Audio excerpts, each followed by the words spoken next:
This week's episode of the Marianne Hickman Show is featuring Hope Zavara. I met Hope down in Fort Lauderdale, Florida. I think it was Fort Lauderdale. It might have been Miami. It was somewhere down in Florida when she was emceeing an event put on by Pete Vargas and Pat Quinn down at the 10X stages. Now, Hope, oh my gosh, she speaks to my soul. When I heard her get on stage and she said, I run the company Mother Trucker Yoga, instantly my ears perked up. I'm like, wait, excuse me, what?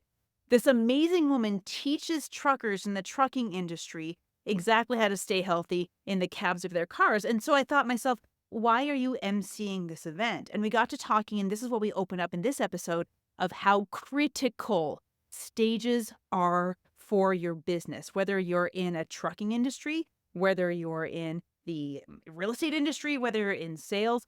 We discuss exactly why stages are so important and how to stay authentic on stage. There's a lot of manipulation tactics, and in reality, they're not manipulation tactics. It's just understanding the brain psychology. Now, it gets to become manipulation when we use these tactics for what's best for the speaker rather than what's best for the audience. In this podcast, Hope and I discuss how psychology is used for us as audience members and how to spot inauthenticity and when to run.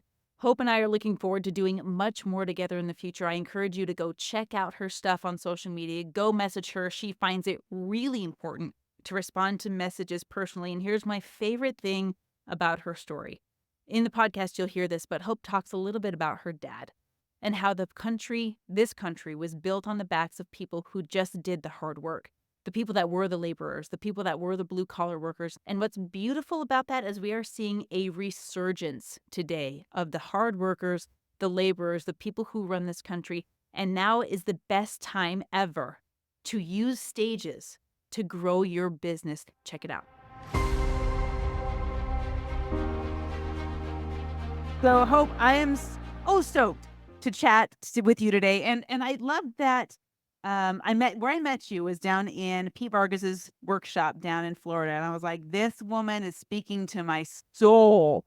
I love what you're all about. I love how you present yourself on stage.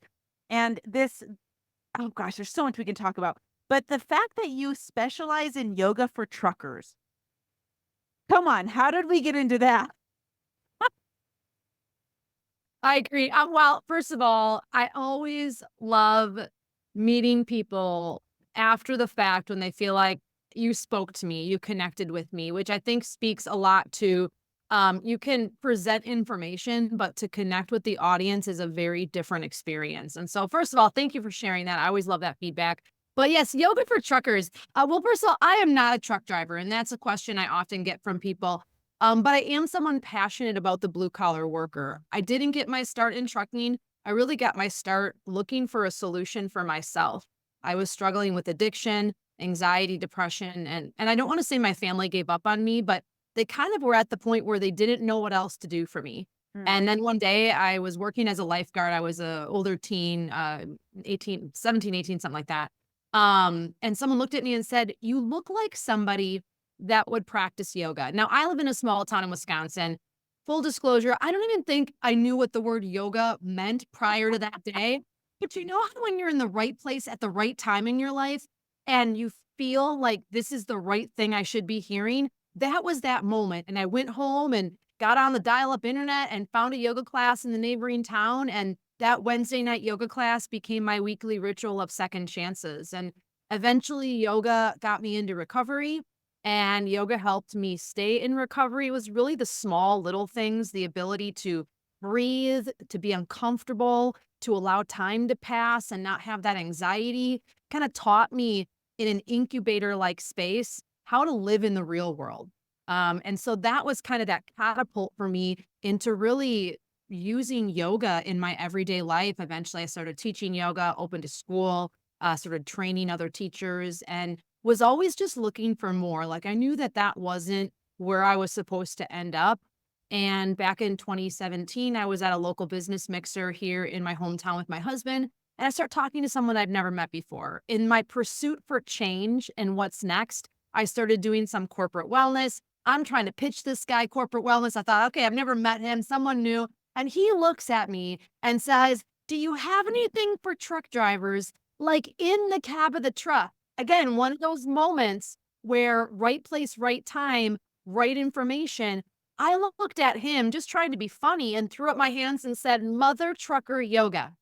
Really just trying to get a rise out of this guy and make a conversation slightly uncomfortable, a little bit more lighthearted.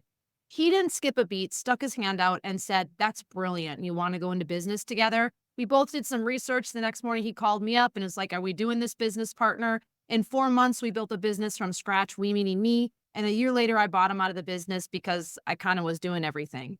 And 7 years later, I've helped more than 200,000 truck drivers in various capacities in various ways move towards their health and wellness, all with this concept of small, simple changes. What's up? Marianne Hickman here. Hey, listen, I'm about to give you my phone number, so write this down. 801-509-5495. I want you to text me. What questions do you have about the stage or getting on more stages or getting on podcasts? What questions do you have about monetizing your message and bringing in clients? I want to help you make money with your message. So text me 801-509-5495. Let's chat. Oh, that's incredible. And I never in my life would have paired yoga and trucking together. Never in my life.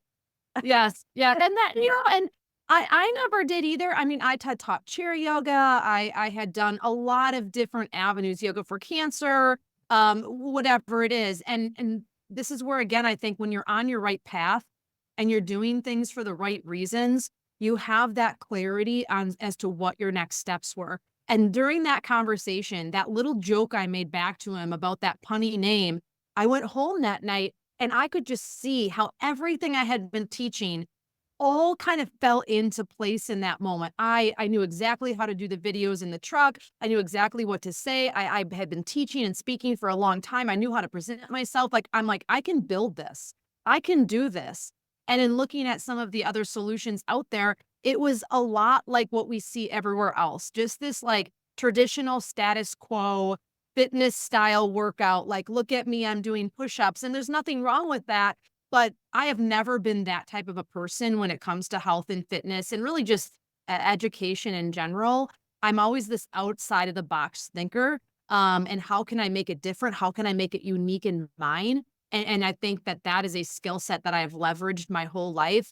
And I think if you look at the people that are most successful in their lives, they have done the same thing. It's not just, oh, I have an idea. I'm just going to copy someone or model after someone. It's, I have an idea. How do I make it mine? How do I stand out? And how do I push this forward so that I can be seen and heard by the right people at the right time? And I think that's just kind of where this has evolved to for me. And these are my people. I mean, I love the hardworking men and women, the underserved, the forgotten, the underdogs of this country. My dad was a sewer pipe layer, the guy 80 feet down the hole, walking around on other people's stuff, and never got a thank you. I mean, he broke his body literally 65 and is struggling with a lot of ailments now. And so I watched that growing up. And so that slide into trucking was actually a very comfortable and familiar one for me because when I see a lot of the drivers I work with, I actually experienced that with my father growing up all of those years, not getting the proper support and help that he needed. Wow. Oh my gosh. I didn't know about your dad. What an incredible story. Because my dad, and I relate to that because my dad is one of those guys, and he wasn't trudging around like your dad was, but he was. I see my dad as an unsung hero. And the fact that you're able to not just, I'm sure you've helped your dad, but help other people's parents, help other people's cousins, help other people's in this industry that's so big. You mentioned something before you started getting into the yoga for truckers that you'd been speaking on stages. And this is where I met you because I didn't meet you through yoga, although we could have. That would be awesome. I didn't Yeah. meet you through trucking. I've never sat in a cab before in my life. I met you when you were on stages. So what came first? Were you speaking on stages and then you got into yoga for truckers? How did that all work? Yeah, that's a great question. And so I had been teaching in the fitness world, speaking on the fitness stages, teaching other teachers for 15, 18 years, somewhere around there. And when I was in that pursuit, I was talking about transitioning out of the yoga space. I felt like that really wasn't where I was supposed to be.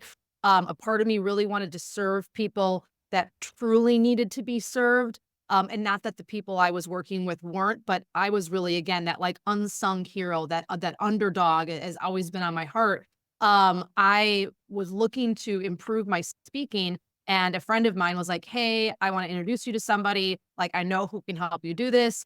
And I kind of went all in and just listened and learned in every way and improved myself. And I think one of the things that has helped me is I already was speaking. When I teach yoga, it was very much from the heart, almost like a therapy session, and just kind of sharing. It was always been a gift of mine. And so I started speaking on addiction stages and women's stages and grief and loss stages. And so I had done that for a few years. And again, just didn't feel like that was my place, although that's part of my story. Sure. And then when the trucking thing fell in my lap, and then I had built this business from scratch, like I didn't get any like venture capitalist money. I mean, I didn't have $1 million dumped into this. Like I was building this business with my own hard work and my own grit, my own money. And so you kind of learn things, you get savvier, right? Like you learn from your mistakes. And as I started building Mother Trucker Yoga to what it is today and then launching a product line, the people that I was working with were like, "You're actually applying what we're teaching. You're really good at this. You've actually built a business that's profitable, that's actually making a difference, that has a niche market. Could you start teaching our people how to do this on like a business level?" And so I started doing that, one, because it was great supplemental income while I was trying to get Mother Trucker Yoga off the ground. And that just kind of took off. And that just really started growing and growing. And I'm getting better now, not calling it a small side business because it's not. Um, and so I think there are some parallels in life that like, okay, oh, I want to be a business coach. Well, the best business coaches are the ones that actually have a business. And so you have to do the work. And so when people are like, oh, like you, I met you speaking at this business conference or at the speaking conference. How did you get this? How did you do this? It's because I did the work. And so they actually asked me, they said, "Hey, can you help us? Because just like you, I went through it.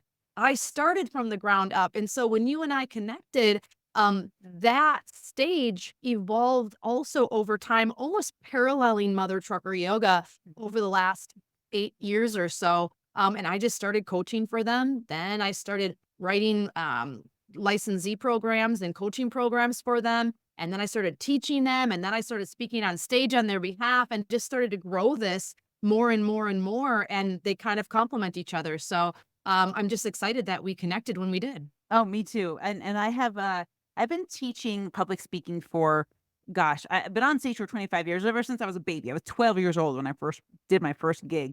And so in this evolution of the speaking career, when we met, I was like, "Oh my gosh, these guys are like doing what I want to be doing at the scale I hope to do it at someday."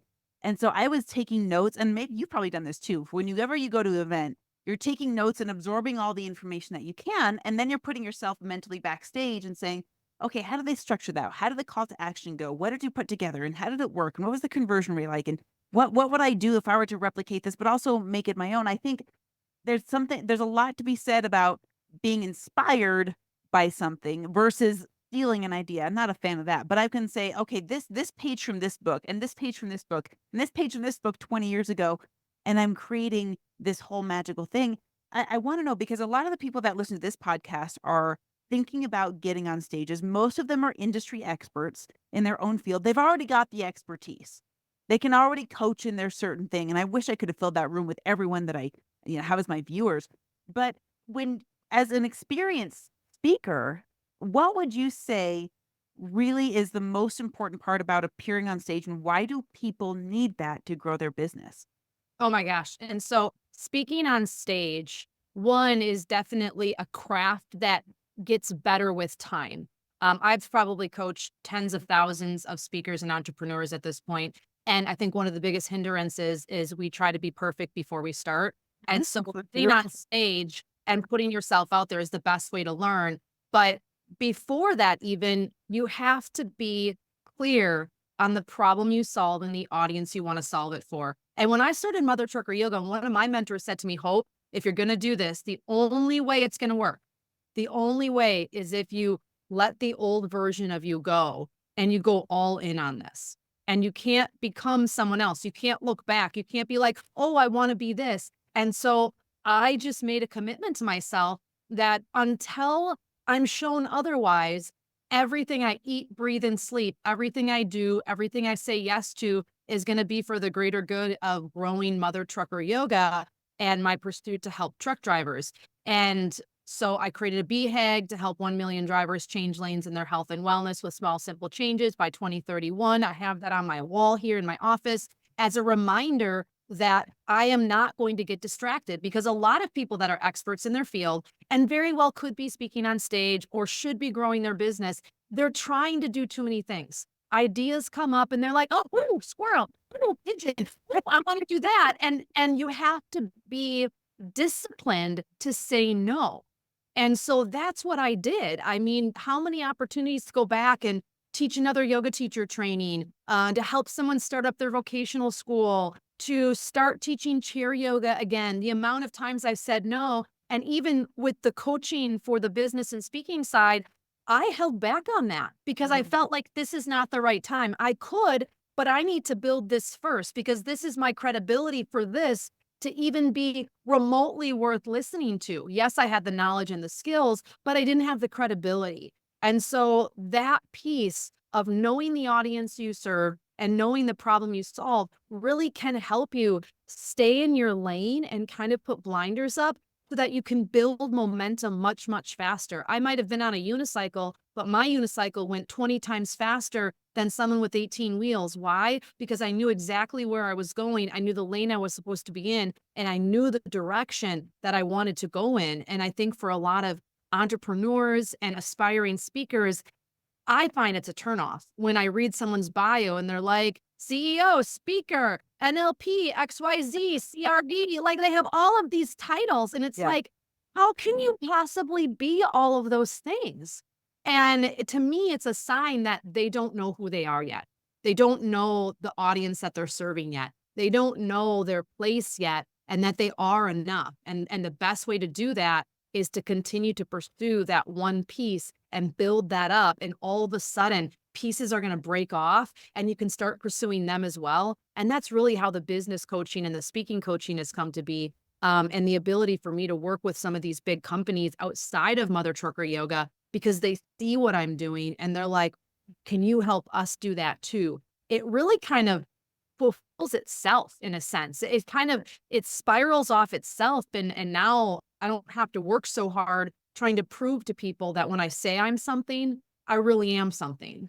Yeah, this is one of my when I heard you speak on stage, this what can I call it? This concept was the strongest thing that stuck with me, and you gave it so much of a good visual. I mean, I've got a sticky note on my monitor because you had a sticky note on your monitor. Like, look, mine's over my computer right over there. Like, and I absorbed so much of what you said, and I hope it's okay that I've taken your ideas and like my students need to Please. know this. Like, I should have you come into my community and just do a guest feature there because you're the queen of this. And oh my gosh, I completely agree with you in insofar as when I look on someone's bio, when I see 30 things, I used to be that. And Oh, I used me to too. defend it, right? I'm multifaceted. I should be able to do all these things. And you are completely correct. I was so multifaceted, I wasn't even a cut diamond. I had no strength because I was not honed in on this messaging. And as I've taken this and retooled it and I teach it to people now, it is like a security blanket that nobody wants to let go of because they're afraid of missing their people when they don't even know who they are. Exactly, exactly. And you can start to kind of let go of the snake skins.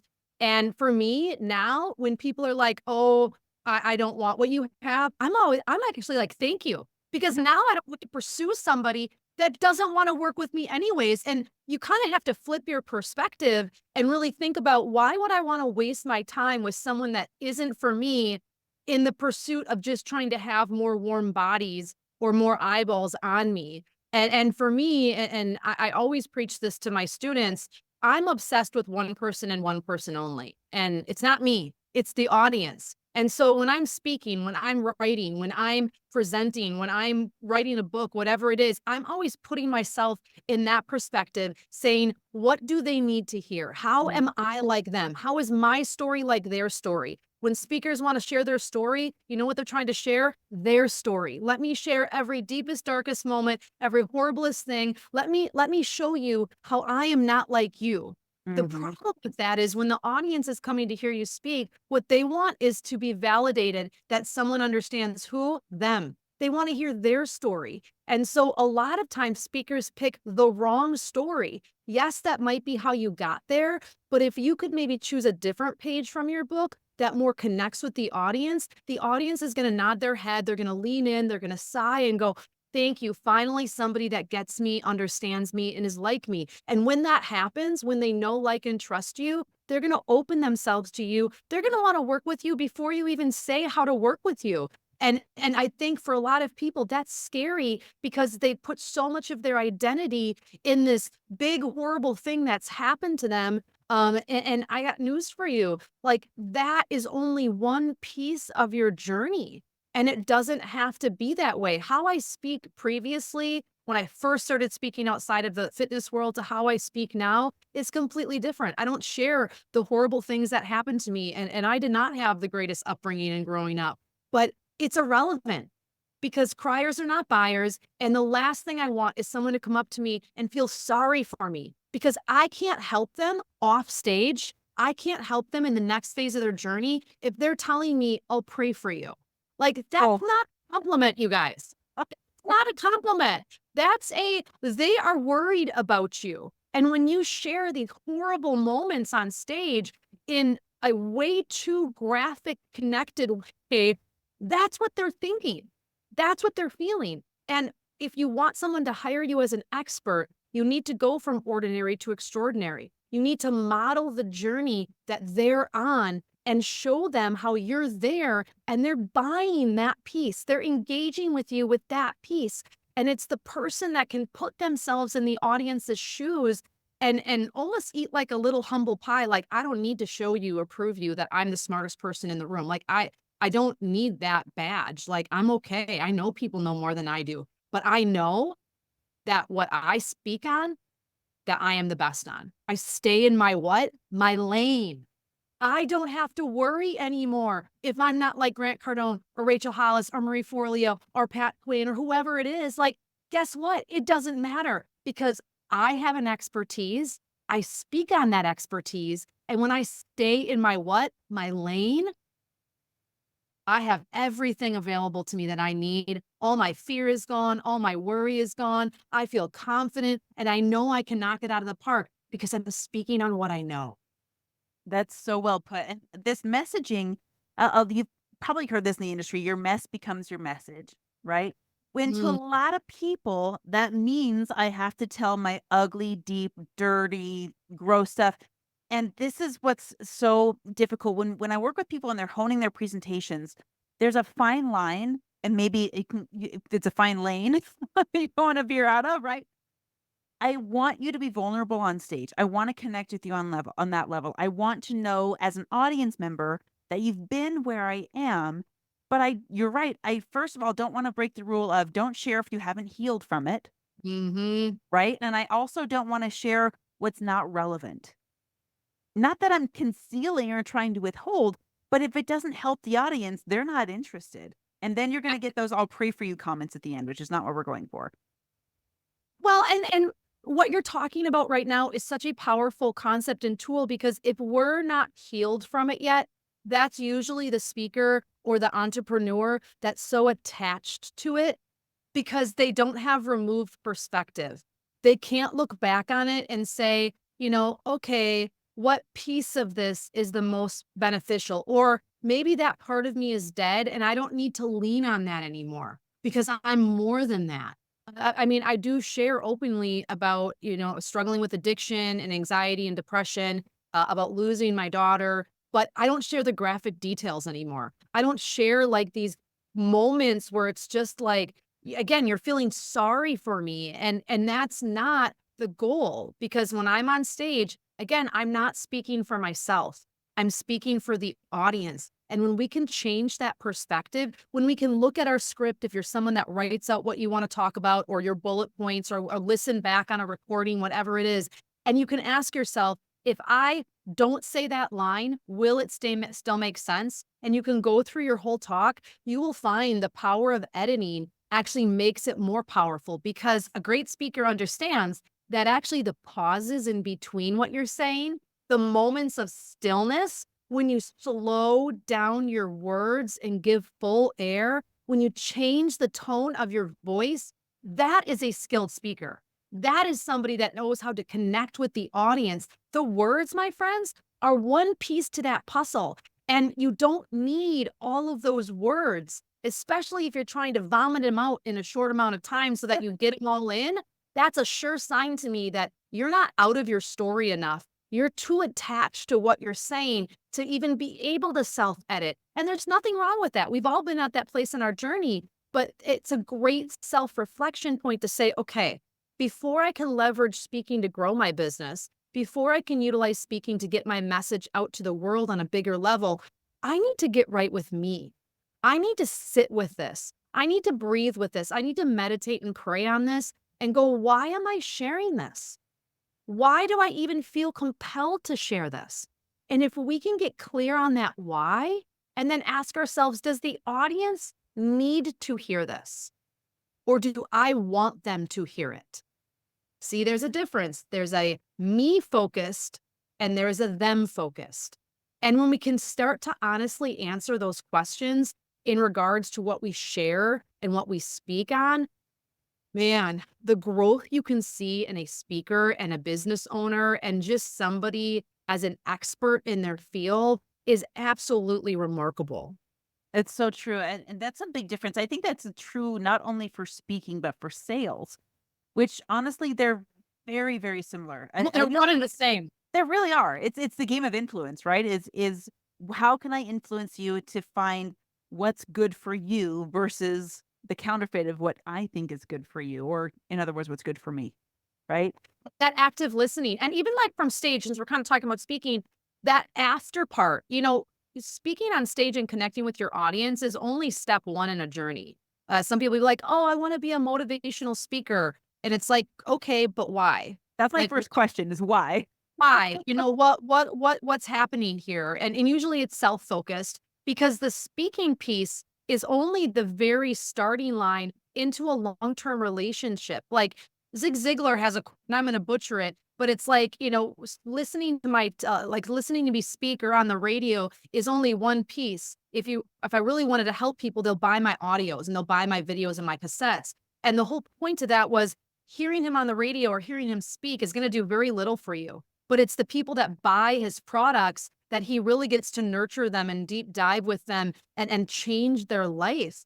And I think that's where a speaker can go wrong. So that sales call you were talking about, that next step, when you get on the phone with them, it shouldn't just be buy my product, buy my product, buy my product. Yeah. It should be, how can I help them with one piece? Okay. Because I'm going to reaffirm I'm good at this. I'm going to reaffirm to them that I can change their life.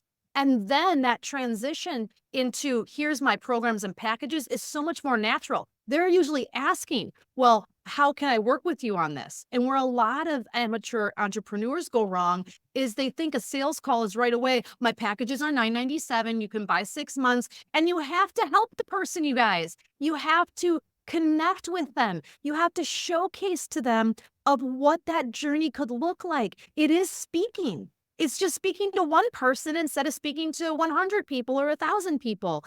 But that connectiveness, that active listening, and guess what? It gets really easy. Those sales calls are less scary when what? You stay in your lane. I know what Right. I'm going to help you with, and I know what I'm not going to help you with. And guess what? If you're asking for something I can't do, I have 5 friends in my back pocket that I do referrals with that I'm going to refer them to you because good things happen to people that give good things. And so when I help them, they help me. It's the idea of the pull up mentality. You can't get to the top by yourself. That's why you have a Sherpa to climb Mount Everest, because if some American does it by themselves, they're never going to make it to the top. But when you have somebody that understands, they're going to pull you and help you rise together. And that's really how a great business is created, is this group effort mentality where because we're all in our lanes and we know what our lanes are, nobody's scared. Nobody's like, they're going to steal my business. Nobody's like, oh, they're copying me, because collaboration happens when there's clarity on what it is that you are doing and what it is you're providing to your audience. But this is why you are one of my favorite people Like, I don't know if you know this, but the day we met, we became best friends. I love Yeah, the energy that you bring to the table, I don't even believe in competition anymore. It's just such a it's such a weird and nasty word. I don't know if you can see this behind me. Those of you that aren't watching on my screen, in my background, I've got this statue of responsibility. It was given to me by one of the founding directors, I believe, and it's got like what you're talking about, this right hand and this left hand lifting each other up. And that's why I believe so much in collaboration because I've met people like you who we overlap in a lot of ways teaching the same thing, but there might be someone that resonates way more with Hope than with me. And I would much rather send them to Hope than to me because if they are Hope's people and they come to me, we're going to butt heads and we're going to conflict. In fact, this just happened to me last week. I had a client who was, they wanted to enroll my year-long program and we were playing phone tag for weeks and weeks and weeks and I was like, I don't think this is a good fit. I don't think so. And we got on the phone and he expressed the same feeling of I don't think this is going to be a good fit and I was relieved. Now, $30,000 is on the line. But I was relieved that he said no, and I noticed that he actually went to work with one of my students and I was like, "Thank goodness." Oh, thank goodness. My student's gonna be happier. He's gonna be happier, and there's not gonna be this tension and this conflict and then refunds down the road and unhappiness or whatever it is. So what you're saying is exactly true. It's an energy of collaboration, not competition, especially among industry experts. Well, and what I love about that is when you refer someone else, when you realize what your lane is and you now can really truly want the greater good and the best for that other person instead of me, Mhm. um, you get all the credit. So when you refer somebody to someone else and it was an amazing relationship and a great experience, guess who gets all the credit? You do. They're like, Mhm. she's the best. She is always connecting us with great people. Like, she's so intuitive. Like, she did this, that, like, you own the credit. Like, that is like such a great thing that people sometimes can't see until they realize that it's this like pull up group mentality. But I'll tell you one thing, I'm reluctant to pull people up. I'm reluctant a little bit like, "Ooh, not your time yet," when there is a resistance to getting clear on what it is you want, who it is you wanna help, and how it is you're gonna help. Like, so many people now wanna skip all those steps because they're not sexy, because it takes work, because maybe you have to have a couple of clients pro bono to really flush it out. And I have this thought process in my head always that's like, "Not right now." It's not a no, but it's like, I don't think we can work together right now, or I don't think we can collaborate together right now, or I can refer people to you right now, not because I don't think that you are going to be good, but you have to put the work in. You have to put the effort in. Now, how do I get on stages like you? You show up when no one else does. You do it behind the scenes. You work and you put yourself out there and you hear no more times than you hear yes. That's how you get to that place. Because me 8 years ago, me 10 years ago, I wouldn't have been speaking on some of the stages I'm speaking on right now. I wouldn't have been on some of the podcasts or featured in some of the magazines I've been featured in because I wasn't ready. Like, I was naive. I had very little experience in the areas that I needed to. I didn't have the grit yet, and I wasn't quite focused on my audience enough to get the spotlight off me. And when you put that spotlight on your audience so diligently, so mindfully, what happens is other people put the spotlight on you. And that is way sexier, way more provoking for other people, and a lot more enticing when someone else takes the spotlight and goes, "Hey, look Breaking at our this hope. amazing person," versus you like, "Oh, hold on, I'm missing my spotlight. Like, are you like, can you see it again?" And we see people walking around like that, and it always makes me sad. I wanna come up to them and I wanna whisper to them, "You're enough. Yeah. Enough. Help the person in your town. Help your neighbor. Write the blog for the magazine that has 100 subscribers. Like, do the work so that you can get the spotlight from someone else, and that will attract more and more and more and more and more. But we have to get out of this mentality of I want it and I want it now. And if there's anything I learned from my father growing up, it was you got to do the work. You got to be willing to get dirty and it's okay to have only $1 in your pocket for a while. Like, you can still show up and do your best and give your best, and it will come back to you. And I'm living proof that it does. And again, that pull up mentality, and along the way, keep pulling other people up. And all of a sudden, someone's going to pull you up by the shirt, and you're going to look up and be like, oh my gosh, look who that is. And they're going to take you under their wing, and they're going to help you shine. Why? Because you've been doing that for other people for years. You're constantly adjusting someone else's spotlight, never your own. That line, like, Hope, there's your next your spot. I love it. I love it. Oh my gosh, what and that's such a true principle. I believe that it's been coined as the law of reciprocity, which is so ironic because if you're trying to invoke the law of reciprocity, it doesn't work. You have to be authentically behind the scenes, like you said, lifting up your audience, making it about them. It is fantastically crazy what happens when you put that energy out there as opposed to me, me, me, look how cool I am. And there's no more, oh, I want to use the word toxic, even though it's overused. But if you're getting on stage and it's the me, me, me energy, that's the recipe for burnout, in my opinion. Oh, 100%. And bitterness. And Oh there was a yeah. point in my yoga life, which feels like such a long time ago, that I was starting to feel bitter. I was starting to feel like jaded. And it was because I kept thinking about me and not enough about who I want to serve in my audience. And I had to make that flip. I had to make that shift. And it was amazing the things that started happening simply from that one action. And I'll be real, it doesn't happen overnight. If you have been thinking this way for years or maybe a lifetime, like it's going to take time. Get a post-it note, put it on your computer, put it on your dashboard, have an alarm that comes up 5 different times a day that says it's not about you. And despite the fact that our culture is currently telling us, think about yourself, do you, like, that's not what I mean. I think you should do you. I think you should listen to your heart. I think you should figure out what you want. But in that process, recognize if you make every action, every choice, every behavior, every word about you, you will push away the opportunities and the people that are attracted to you and want to collaborate with you because they can't find themselves a spot in your arena. They don't see where they fit in, and they will go to someone of lesser quality and of lesser ability simply because that person is like, hey, I'm like you. I see you. I want to help you. I have a spot for you in my arena. And I see this happen all the time. And those people that are feeling like that and noticing that are often saying, why? Why is everyone overlooking me? Why won't people work with me? Why is this happening to me?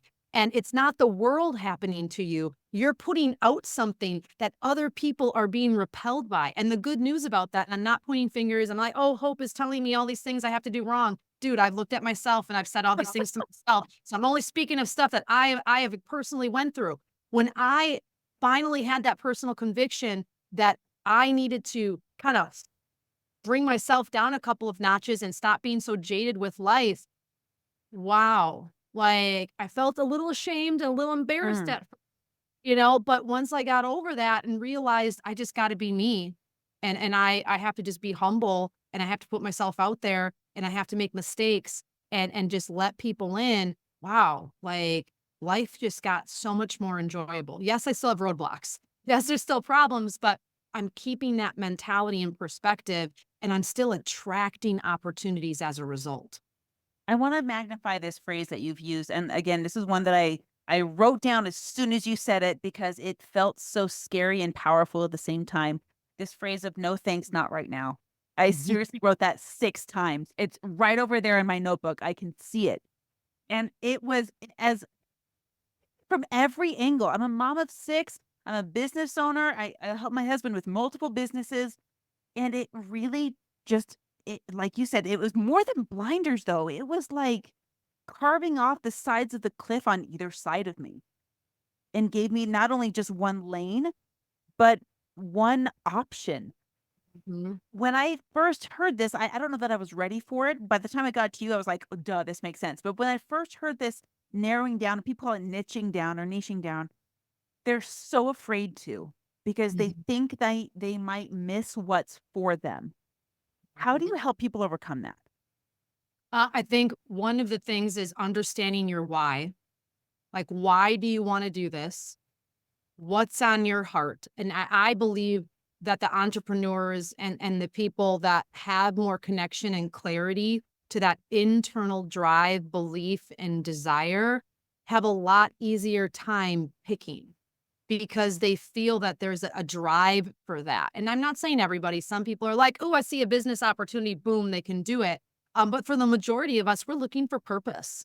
We're looking for something to help us wake up in the morning when we don't want to do it. And something's going to have to make us do the thing before we get paid. Like something's going to have to make us show up and be all on even when we have a splitting headache. Like that internal drive. And so one of the questions I often ask aspiring speakers and business owners is why? Why do you want to do this?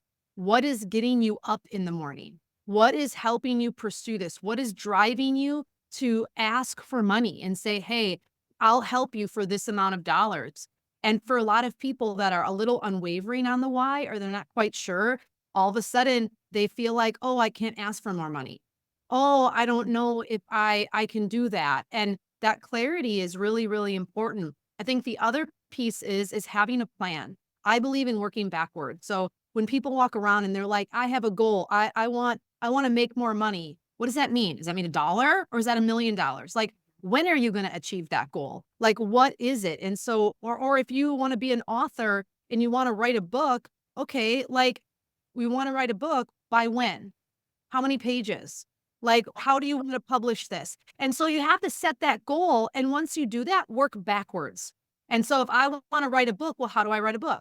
Well, I need a publisher. Okay. Well, how do I get a publisher? Okay. I need to go on Google. Well, when I go on Google, what should I search? Okay. I'm going to search publisher information. I'm going to find a publisher. Now, what do I do that I have a publisher's name? Well, I probably have to write some type of proposal. Well, how do I write a proposal? Okay. Now I got to figure that out. Okay. So I'm working backwards until I get to the point that I'm at right now. And for a lot of people, they're just wandering around with no purpose, no internal drive, no connection to what they're doing. And they may talk about goals, they may talk about things, but they've never actually set something concrete for them to reach up after and grab and also be able to gauge where they're at in the process. And so if you're listening to this, maybe I'm speaking to you right now, take a little time over the next couple of days to really gain some clarity on that. And the good news is I have set goals in my life and they have morphed into something else. I was going But to it ask you would about that. the path of clarity, if I had not had the path, I would have not seen the fork in the road because I was floundering around for years with my yoga studio. And all of a sudden, 10 years had gone by. And although I had achieved a lot and had done a lot, none of it was like with real purposeful goal setting and like landmarking and milestones that I had missed so many opportunities. I had missed financial opportunities. I had missed franchise opportunities. I had missed partnership opportunities because I was just kind of floundering and just these like things happened to me and it was like, oh, but I never looked and said, where is this in the process? Where do I go next with this? And I think a lot of people are walking around blind. And then when they don't get where they want to go, they're upset. But the reality is, you never set where you wanted to go to begin with. And so, if speaking is your goal, my question to you is why? What? Because speaking is not a goal, speaking is a pathway, is an avenue to get to a goal. And so that piece is really, really important because yes, I want to be the best speaker possible, but this is a lane I walk in to get my message out, to grow my business, to make a bigger impact in the world so that I can X, Y, and Z. And so I love when lane changes happen because it means that I'm really being clear on the steps I'm taking and I'm seeing the opportunities present itself. And that's the beauty of life, right? The lane can change, the path can fork in the road at any time, and I get to choose. My old self, I never got to choose because I had no idea where I was going. But now I'm in control. I'm in the driver's seat. It is amazing what happens when you get clear on these goals. When in my general interviews of people, when I meet with them or I jump in my groups and I ask what the goal is, it is shocking. The crickets. and the silence. But when I ask, what's your biggest fear? They can tell me in grandiose detail about their like worst day ever. And here's what would happen. And the earthquake would happen and all the roads, and I wouldn't be able to reach my kids. And I think to myself, you're pouring so much energy into what you don't want. You know the path that would get you there, but you're completely unfamiliar with what you do want, regardless of the how. Because your how, like you said, Hope, might shift, and chances are it will. Because if you knew the how, you would already have it. 100%, 100%. And if financially you have a goal, like I want to make $1 million, by 2030, whatever it is. Well, my question to you is, how are you going to do that? And so for a lot of entrepreneurs are like, I want to make a lot of money. Well, how? Well, I'm going to sell a lot of coaching. Well, what does your coaching package look like? How much are you charging? Have you done the math backwards? If Yeah. you want to make a million divided by 5, because it's roughly 5, 6 years from now, how many packages you would have to sell every year, every month, every week to make that happen? That is goal setting. That is mile marker setting. And then when you look at it and I'm like, I have to make $100,000 every single week. Well, that's where speaking comes in. That's where being a guest on a podcast. That's where partnerships come in. That's where grassrooting it in your own home and doing different little events and putting on seminars and doing different things. Like that's where those things come in. But if we're walking around blind saying, I want to be a motivational speaker, like I'm just going to be honest, that's ignorant. It Like, is. and that is you not fully understanding the power of speaking, but also you never creating clarity on what you want.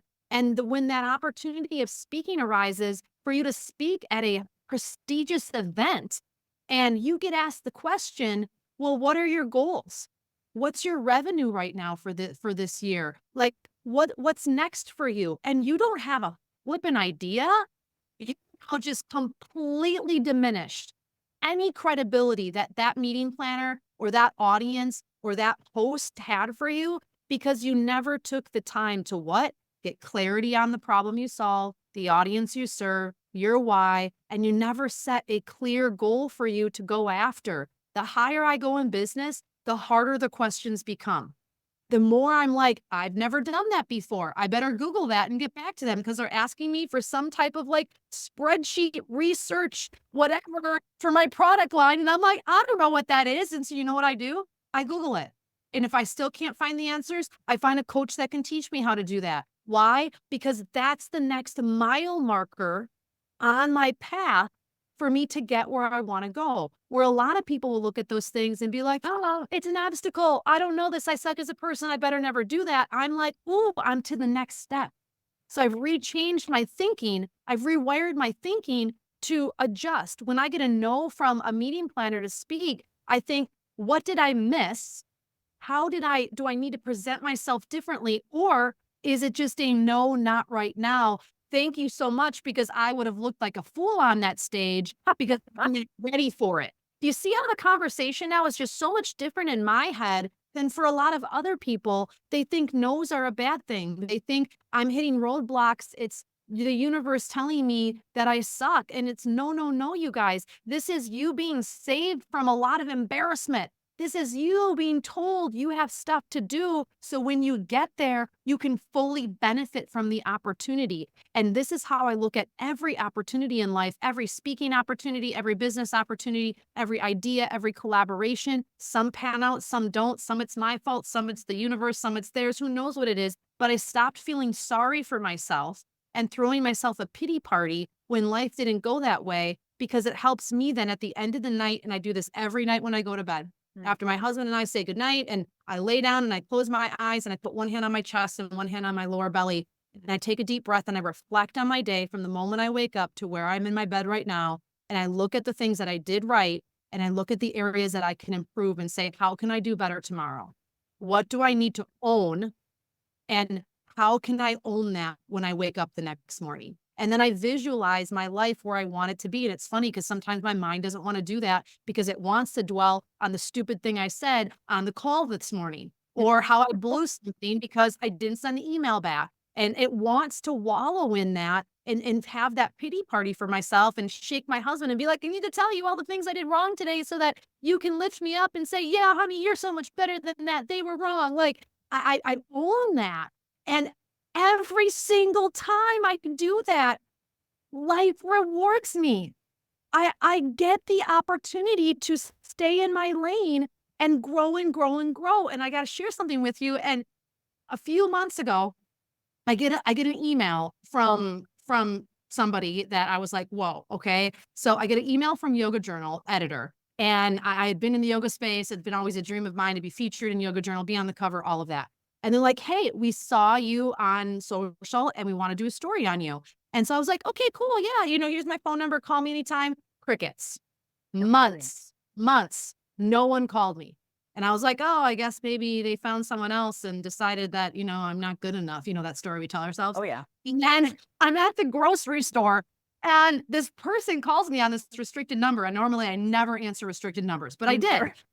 And she's like, I'm such and such from Yoga Journal. Jennifer, the editor, had given me your information. And like, can we talk right now? We'd love to do a story on you. And so I like step out of the grocery store and 45 minutes later, she asks me all these questions. Again, months go by, crickets. And I'm just like, I guess they didn't like it. I guess they didn't want to do the story. Like, okay. And so I just like kind of put it out of my mind.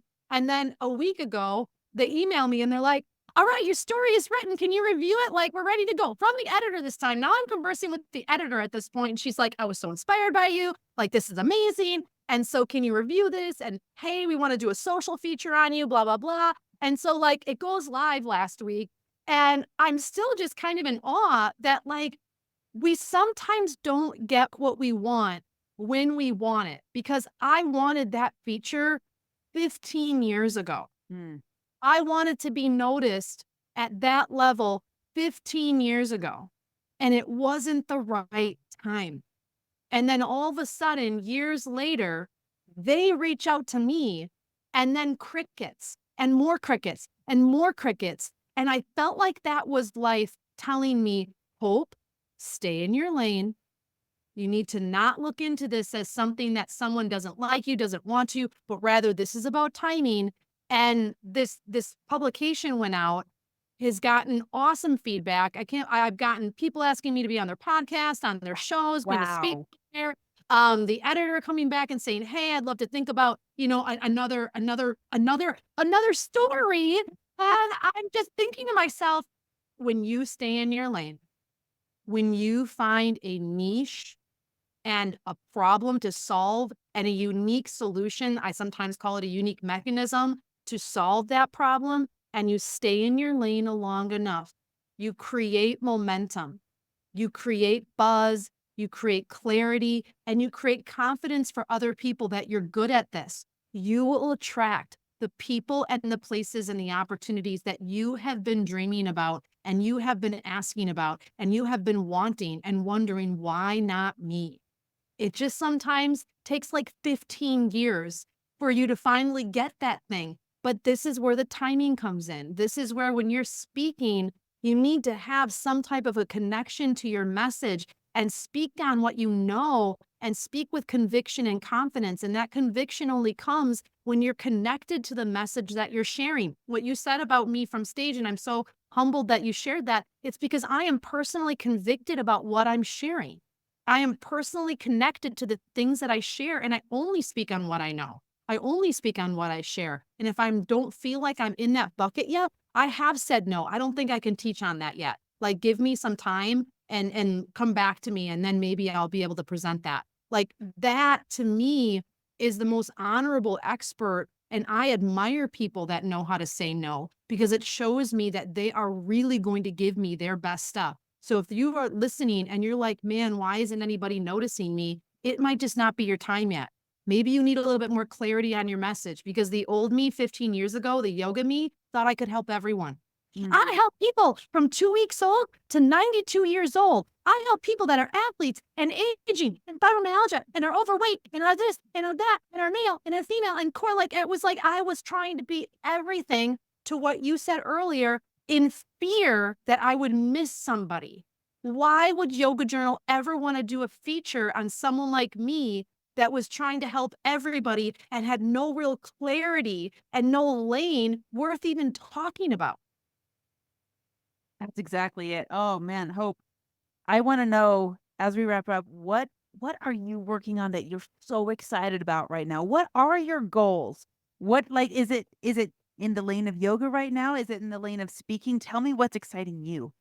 Yeah, well, I've been fortunate enough that now my business has kind of transformed and I kind of have 3 legs now, from this very narrow lane I've been standing in for so long. And, I am working on with a partner, a collaborative healthcare offer for trucking companies, which we're really excited about, which again, 8 years ago, I tried doing this when I first started with Mother Trucker Yoga, and what? I didn't have the experience. I didn't have the knowledge, I didn't have the connections, and it kind of fell flat. And then all of a sudden, I met someone at an event that was like, "Would you be open to this?"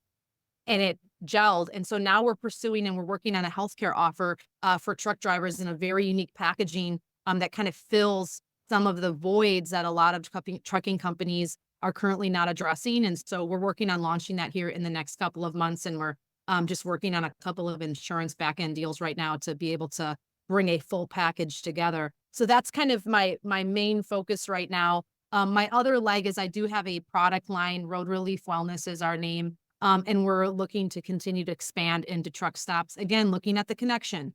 Everything I'm doing in the trucking space is always for the greater good of driver wellness. Mhm. And so if it's not in that pursuit, if it's not in that lane, I'm not going to do it. And so we're moving into TA Petro, Travel Centers of America, and we'll, at the end of the year, we'll be in all of their 300 plus truck stops with our full product line. So we're really excited about that. And that's just kind of a very slow process. If you know anything about retail, it does not move quickly. But patience is key. Patience is key. But as those things evolve and I continue to put myself out there, the other piece for me is really leveraging what I've learned and how I've grown as an entrepreneur and as really a brand leader and doing more speaking on clarity and on speaking itself in really the business world for entrepreneurs and for aspiring speakers and helping them with the pieces that often aren't taught because there are a lot of people out there teaching them, kind of like here's the framework, here's the model and just apply that. And I want great speakers out there. I just don't want people going through the motions. And so that's those little things that I'm really pursuing on speaking more and more in the business world, that clarity, that understanding your business model, goal setting, and marrying that into speaking so that you can be a powerful message machine where people ask to do business with you. That's how I know if I'm doing it right. When people start asking me to do business with them versus me having to pursue them over and over again and beg them to believe that I'm the right person. That's how you know when your message is clear Mm. and the credibility that you're bringing to the table is valid and what they're looking for. And the only way to get there is you have to start doing the work. You have to start putting yourself out there. You have to start working with people at the level that maybe you don't want to be at, but you have to have a foundation to stand on. And so those foundational principles is something I'm just personally passionate about when it comes to the business world. I've worked with business owners that are in the negative, just starting to multi-million dollar. And it's interesting when everyone gets stuck, they're all struggling with the same thing. They lose sight on the problem they solve. They lose sight on their why, and they're not clear on the audience they're serving. It doesn't matter where you are in business. Those seem to always be the hiccups in a business when they're trying to grow. They lose sight of that. Mhm. And the good news is you have people like myself and yourself, trying to bring people back again to understand these pillars and these foundational principles. Because if you can't have a foundation to stand on, no one will see your message or hear your message clearly. Amen. I hope this is one of many interactions we get to do together because I would love to just put you in front of my audience and have you train on just this piece because you do it so well. So, like my sticky note, I've taken it down and reapplied it like chapstick. Like, oh, it's better now. Oh, it's But you're that's the thing, when you grab something from somebody that feels so applicable to your life, that is what I would equate a motivational or impactful speaker. I've taken thousands of notes from speakers, and you know where they stay? In the notebook I took them in. But Mhm. when you can listen to a speaker and you can take something from them and you feel so compelled to instantly apply it to your life because it feels tangible and feels reachable and it feels doable, that to me is the best compliment. But that's how we make a change. That's how we impact the audience we claim that we want to impact. And my hope for those listening is that what is that thing you want the audience to walk away with?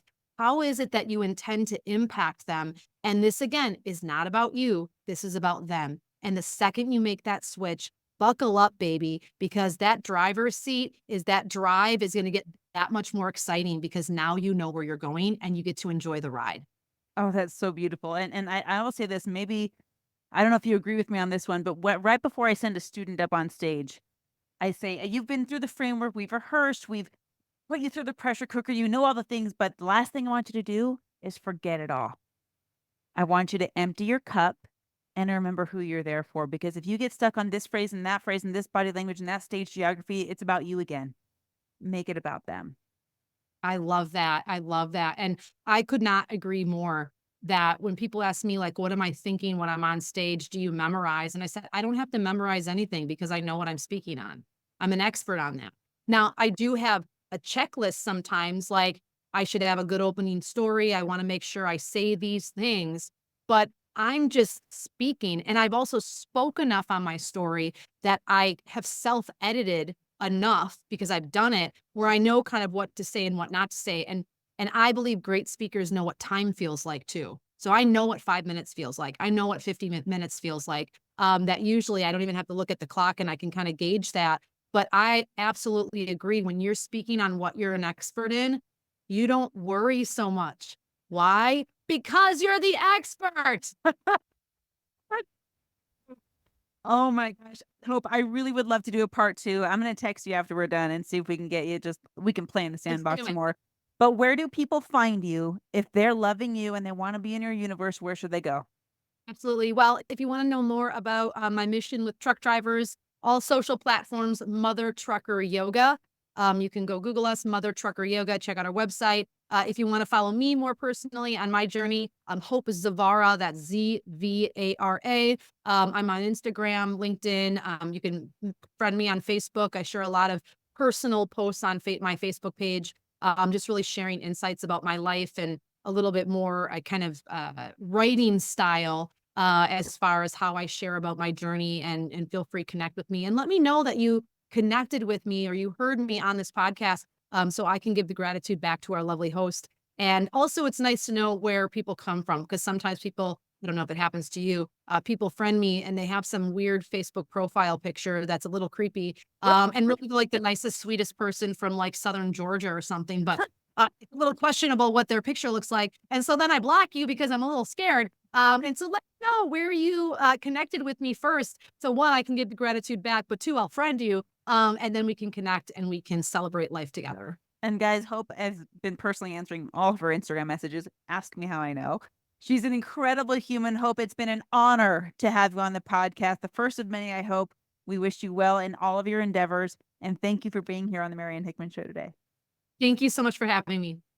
Hey, thanks for watching. Go ahead and hit the subscribe button. And of course, make sure you text me just directly with whatever questions you have about building your brand. You want to build your signature keynote presentation. Maybe you're at the stage where you need to get your ebook out and you need to help writing that. Let's do it all. Whatever you have questions with, wherever you're stuck, just text me 801-509-5495. Let's get this underway and make you some money with your message.